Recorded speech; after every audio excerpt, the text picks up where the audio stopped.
All right, you guys, welcome back to the channel. If you're new here, subscribe and make sure you guys hit that like button. So we're reacting to some more true crime TikToks. Let's jump right in. So let's talk about what this monster did to become the youngest woman ever put on death row. So on the morning of January 13th, 1995, 19-year-old Colleen Schlemmer was found brutally murdered in Knoxville, Tennessee.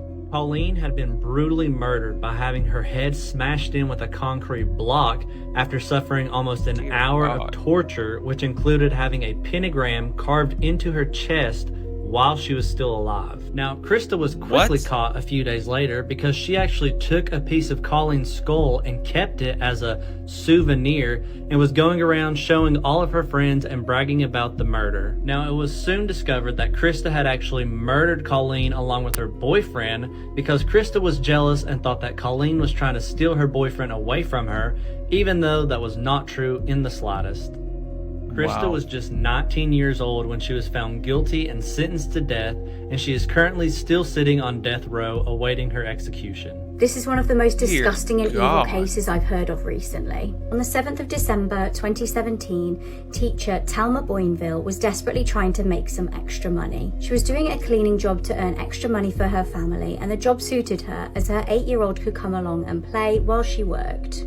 This was really handy as it meant she didn't have to fork out for childcare. She set out cleaning some holiday homes on the day in question, and her daughter waited in the car. The spot was a lovely scenic place called Kelky Beach. However, instead of walking in on a normal holiday rental to clean, she walked into a nightmare. Stephen Brown and his girlfriend Haley Dangerand were in the middle of robbing the place. They were scouring through drawers and wardrobes, hunting for valuables to steal. With Thelma walking in, their plan had been foiled. They decided they needed to dispose of their only witness. The evil pair tied up the mother, whose daughter waited unsuspectingly in the car outside. They used a machete, a knife, and a hammer to murder the innocent woman. But the horror was far from over. They exited the holiday home and came across Thelma's young daughter waiting in the car. They callously told the young girl, "We killed your mum," and then bound her up and gagged her. Sickeningly, they then took the 8-year-old into the home where they'd killed her mum and left her there tied up.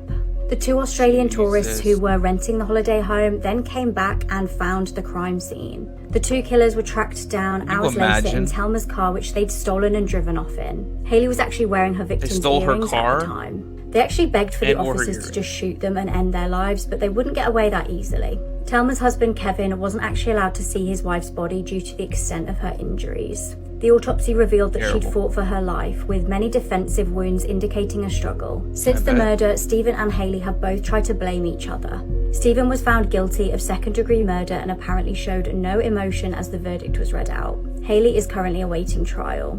Here's a face that's been all over the news lately. Usually, you'd see a photo like this with the title murder trial and assume that they're the victim. But not in this case. 32-year-old Lucy Letby has been charged with taking the lives of 7 babies and attempting to take 10 more. She was working as a neonatal nurse at the Countess of Chester Hospital from June 2015 to June 2016, and this was the time span in which these infants passed away. She was finally removed from the neonatal unit after a senior doctor realised that she was the only common denominator for all of these children. Lucy Letby has pleaded not guilty on all accounts. So her defence team have said that it's just a coincidence that she was present at the passing of every child. They've also said that the passings were natural and not caused by any human interference. The prosecution, however, have presented evidence stating that the victims' lives were deliberately taken, mainly by injecting air into their circulation. Police also supposedly recovered some major evidence from her home after her arrest in 2018. The evidence was a handwritten note with one section of it reading the following: "I unalived them on purpose because I'm not good enough to care for them." Well, I guess, take from that what you will. So I found out that there's a true crime section of TikTok about my own sister. Oh, wow. So I want to talk about her. Content warning for horrible things being done to children and unaliving children. That's content warning. So my sister Marianne was 13 years old in 1997. Our home life was terrible and she ran away, and predators took her and did horrible things and unalived her. You can Google Marianne Measles if you want details, if you have good intentions. Don't do this just because you think it's neat, because there's something seriously wrong with that mindset. Anyway, she was a child, and I was 6 years old. She was 13 years old when that happened. The media was horrible to my sister, making it seem like she was much older than she was, and that basically bad things happened because she deserved it. It was very horrible. The media was absolutely terrible, but they never knew what was going on behind the scenes. They just said, oh, she's a runaway, she's a bad kid. No, not the case at all. So this is me, well, my system. We have DID. There are many souls that live in this body. And yeah, so anyways, this is us speaking to the camera reporters. This is, yeah, she looks happy and loving, right? No, looks like she's gonna, you know, pow me. But that's because we had a horrible life. My sister ran away because we were being abused. Physically, mentally, emotionally, not having food in the house, not having support or any other adult around to protect us from this person. Yeah, it was horrible. And my mom gets painted in this like light that like she's the victim here, like, oh, your baby was taken away. But all of the outlets, media outlets, refused to see that the reason my sister left was because of her. It was because of the abuse, the physical abuse, and not having food and not having necessities for survival. It was literally a survival move. Like, I just had to set the record straight for these true crime people who kind of paint my mom in this victim light, when in reality, my mom was the catalyst and the reason why my sister was unsafe in our home and left. And the reason why I have dissociative identity disorder. Like, this story is so much more nuanced than people understand or than the media will show, and we have to talk about it. This is probably one of the worst true crime cases that I've ever heard of. In August of 2019, David Sumney brutally beat his mom to death and then took 277 photos on his cell phone of the gruesome crime scene. What? The photos included selfies with her body, posing with blood smeared on his face, and even a photo of him giving a thumbs up. After he brutally killed her, he put her body in the bathtub and proceeded to record himself washing off her corpse. When the family couldn't get a hold of 67-year-old Margaret Sumney on August 31st, 2019, they knew something was wrong. After trying for 2 days with no success, they had the police conduct a welfare check at her Pennsylvania home. When authorities couldn't reach Margaret, they forcibly entered the home, where they discovered shattered glass everywhere and blood smeared on the walls and furniture. Upon investigating, they then found Margaret's badly beaten body in her bathtub. According to the autopsy report, she died from blunt force trauma to the head, neck, and torso. When interviewed by authorities, David initially stated he had nothing to do with his mom's murder. But when police searched his phone, they found the 277 gruesome photos. Along with that, authorities also found Margaret's jewelry and 3 of her blank checks inside of a hotel room where David had been staying. David was arrested on September 4th, and during his trial, a defense expert stated that at the time of the murder, he had taken a high dosage of Adderall, which caused diminished mental capacity. His lawyer argued that the murder was strictly due to drug and alcohol use.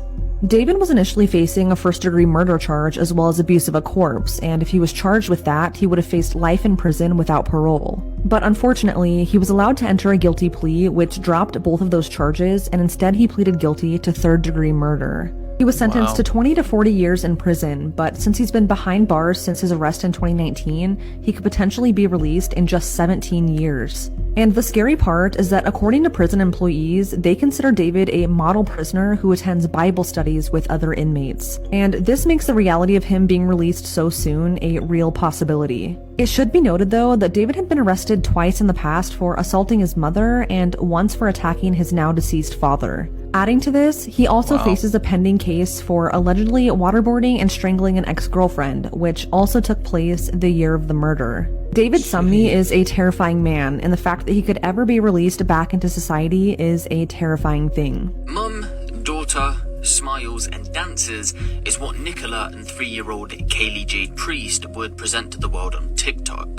A normal mother and daughter having a laugh through the pandemic, trying to make most of what time they had together during lockdown. Once the cameras turned off, however, a grim reality away from the smiles would soon begin. What you've just witnessed is Kaylee Jade's last day out at the park before she would go on to be killed in her home by either her own mother, her mother's boyfriend, or both of them. She'd been subjected to months of horrific abuse previous to this, and in that clip itself, police would come out to say that visible bruising could be seen and untreated bone fractures were present. But let's have a bit of a deep dive into this case and see what exactly went down on that summer's evening in the Kinghurst area of Birmingham. On the morning of the 9th of August 2020, emergency services had been called to Kinghurst House in Stonebridge Crescent.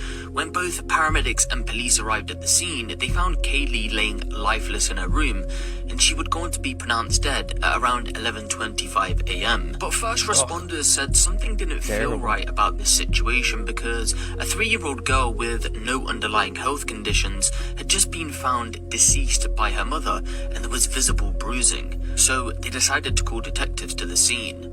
Once they'd been called over, Nicola would go on to be arrested so police could get her account of what exactly went down, and she was treated as a suspect because she couldn't explain what had happened to Kaylee. Police would let her go though, presumably on bail, and then a series of TikToks had been made. A tribute TikTok was posted with the caption, "R.I.P. my baby." 10 days later on the 17th, she can be seen crying and lip-syncing the lyrics to the song "To My Parents." The lyrics go, "I'm sorry, mum and dad. I know I messed up bad. Should have done better. I'm sorry, mum and dad." This is more than likely a crocodile tear appeal though to her parents to say that she should have been a better mother. 4 days later, another tribute post was made to Kaylee with the caption, "I love you so much, darling. Mummy will never forget you ever. R.I.P. Angel." But then only 1 day later, the social media narcissist would post a TikTok's dance challenge video with the caption, "Way too serious. Laughing face.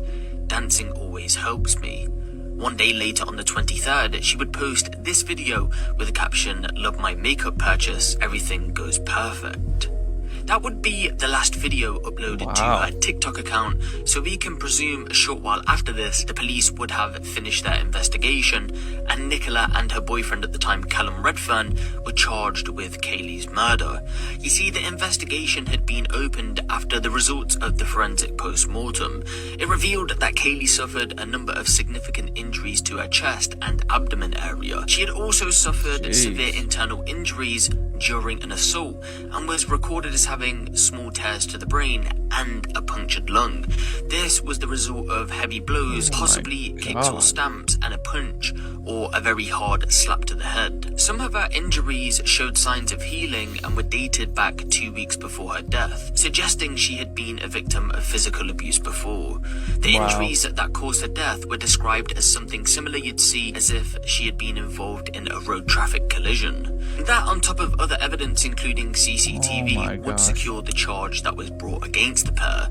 You see, the CCTV showed that both Nicola and Callum were present at the flat. The CCTV footage that you've seen at the start of the video took place on the 7th. Of course, they did leave the flat, but they came back, and after that, they didn't leave. Callum turned up on the 8th with a friend and would go on to leave at some point later, but police said the time frame that Callum was present is when the assault took place, and ultimately Kaylee died, so the pair were charged. Both would go on to deny the murder charge, the lesser charge of manslaughter, allowing the death of a child, and child cruelty, so a trial was held at Birmingham Crown Court in June of 2021. In court, it was heard that Kaylee had been subjected to a brutal assault at some point on the 8th of August 2020, but didn't die straight away. It's thought that if she'd been taken to hospital for treatment, there was a very good chance that she could have survived, but by the time Nicola rang for emergency services, she was already dead. Oh my god. How can people do these kind of things? I don't think I'll ever understand. Oh, so sad. So sad. Y'all, thanks for watching. Make sure to subscribe, hit the like button. A lot more reactions coming up. I'll see you guys soon.